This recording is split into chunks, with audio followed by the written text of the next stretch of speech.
दरबारका अग्ला पर्खालहरू सधैँ सुरक्षित मानिन्थे। त्यहाँ छिर्न सक्ने खतरा बाहिरबाट मात्र आउँछ भन्ने विश्वास थियो।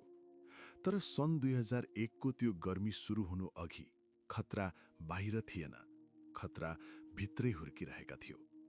र केही मानिसहरूले त्यो खतरा देखेका थिए। उनीहरूले चेतावनी दिएका थिए, तर त्यो चेतावनी सुन्ने कानहरू बन्द थिए। काठमाडौँको आकाश त्यति बेला शान्त देखिन्थ्यो। हिमालहरू स्थिर थिए, सडकहरू सामान्य थिए। तर देशको मुटुमा नारायण हिटी दरबारभित्र अदृश्य तनावको छाया फैलिन थालेको थियो। नेपाल त्यति बेला द्वन्द्वको बीचमा थियो।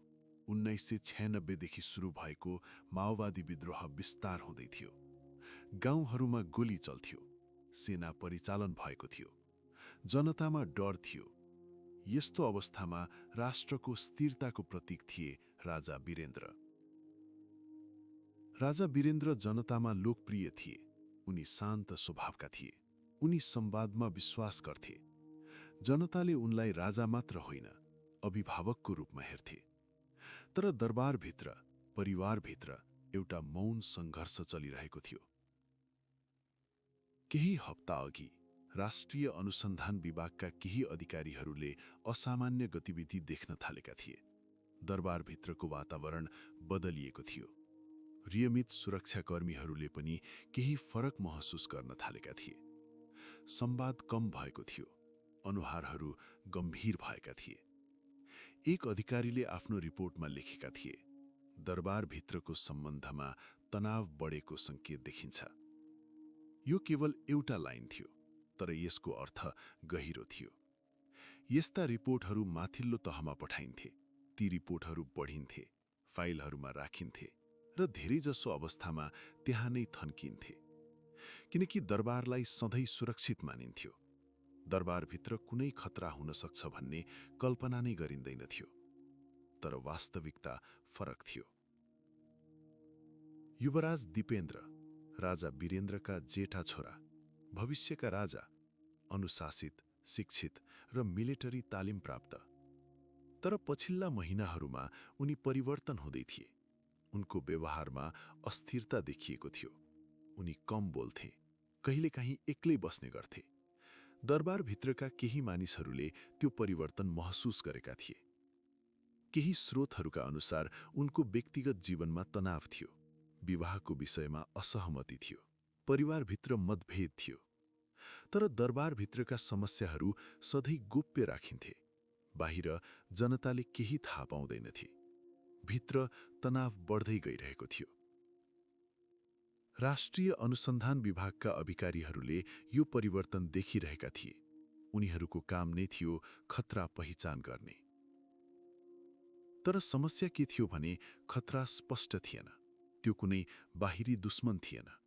त्यो कुनै सशस्त्र समूह थिएन।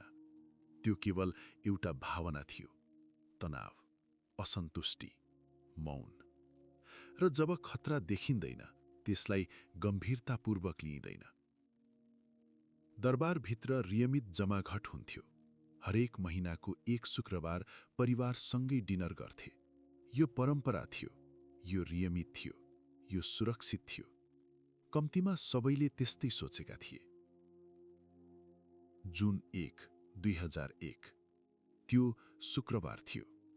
साँझ सामान्य जस्तै सुरु भएको थियो। परिवारका सदस्यहरू एक एक गरेर बिलियर्ड्स हलमा जम्मा हुँदै थिए। हाँसो थियो, संवाद थियो, सबै सामान्य देखिन्थ्यो। तर कहिलेकाहीँ सबैभन्दा खतरनाक क्षणहरू त्यही हुन्छन्, जब सबै सामान्य देखिन्छ। राति करिब 8:30 युवराज दिपेन्द्र हलबाट बाहिर निस्किए। कसैले त्यो क्षणलाई विशेष ध्यान दिएनन्। उनी फेरि फर्किए। तर यसपटक उनी पहिले जस्तै थिएनन्। उनको हातमा हतियार थियो। त्यो क्षणले इतिहास बदल्यो। गोलीको आवाजले दरबारको शान्ति चिरेको थियो। पहिलो गोली, त्यसपछि अर्को, अनि फेरि अर्को। सबै कुरा केही सेकेन्डमा भयो। राजा वीरेन्द्र ढले। रानी ऐश्वर्या ढलिन्। एकपछि अर्को परिवारका सदस्यहरू ढल्दै गए। दरबार जुन सधैँ सुरक्षित थियो अचानक मृत्युको मैदान बन्यो। त्यो राति 10 जना शाही परिवारका सदस्यहरूको मृत्यु भयो। युवराज दिपेन्द्र पनि गम्भीर घाइते भए। उनी कोमामा गए। 3 दिनसम्म उनी कोमामा रहँदा उनै राजा घोषित भए। यो इतिहासको सबैभन्दा अनौठो क्षण थियो। एक कोमामा रहेको राजा। अनि 4 जुनमा उनी पनि बिते। त्यसपछि राजा ज्ञानेन्द्र सिंहासनमा बसे। देश स्तब्ध थियो। जनता विश्वास गर्न सकिरहेका थिएनन्। यो कसरी सम्भव भयो? दरबारभित्र यस्तो कसरी भयो? सुरक्षा कहाँ थियो? चेतावनीहरू कहाँ थिए? पछि छानबिन भयो। आधिकारिक रिपोर्टले निष्कर्ष निकाल्यो। यो घटना युवराज दिपेन्द्रले गरेका थिए। कारण व्यक्तिगत तनाव, पारिवारिक मतभेद, मद्यपान। तर प्रश्नहरू बाँकी रहे। किन कसैले पहिले सङ्केतहरू गम्भीरतापूर्वक लिएनन्? किन रिपोर्टहरू केवल कागजमा सीमित रहे? किन कसैले हस्तक्षेप गरेनन्? सायद किनकि कसैले विश्वास गर्न सकेन कि खतरा भित्रबाट आउन सक्छ। दरबार सधैँ शक्तिको प्रतीक थियो, स्थिरताको प्रतीक थियो। तर त्यो रातिले एउटा सत्य देखायो। सबैभन्दा बलिया पर्खालहरू पनि भित्रबाट ढल्न सक्छन्। राष्ट्रिय अनुसन्धान विभागका ती अधिकारीहरूले आफ्नो काम गरेका थिए। उनीहरूले सङ्केत देखेका थिए। उनीहरूले चेतावनी दिएका थिए। तर चेतावनी केवल त्यति शक्तिशाली हुन्छ जति शक्तिशाली हुन्छ त्यसलाई सुन्ने इच्छा। र जब चेतावनीलाई बेवास्ता गरिन्छ, परिणाम विनाशकारी हुन सक्छ। त्यो राति केवल एउटा परिवारको अन्त्य भएन, त्यो राति एउटा युगको अन्त्य भयो। नेपाल कहिल्यै पहिले जस्तो रहेन। जनताको विश्वास टुट्यो, स्थिरता हल्लियो, र एउटा प्रश्न सधैँ बाँकी रह्यो। यदि चेतावनी सुन्ने कान खुलेका थिए भए के इतिहास फरक हुन सक्थ्यो? सायद। केही घटनाहरू रोक्न सकिँदैन। सायद केही नियति लेखिएको हुन्छ। तर कहिलेकाहीँ इतिहास गोलीले होइन, मौनताले लेखिन्छ। र सन् 2001 को त्यो राति नेपालले एउटा कठोर सत्य सिक्यो। सबैभन्दा खतरनाक आवाज त्यो होइन जो सुनिन्छ। सबैभन्दा खतरनाक आवाज त्यो हो जो बेवास्ता गरिन्छ।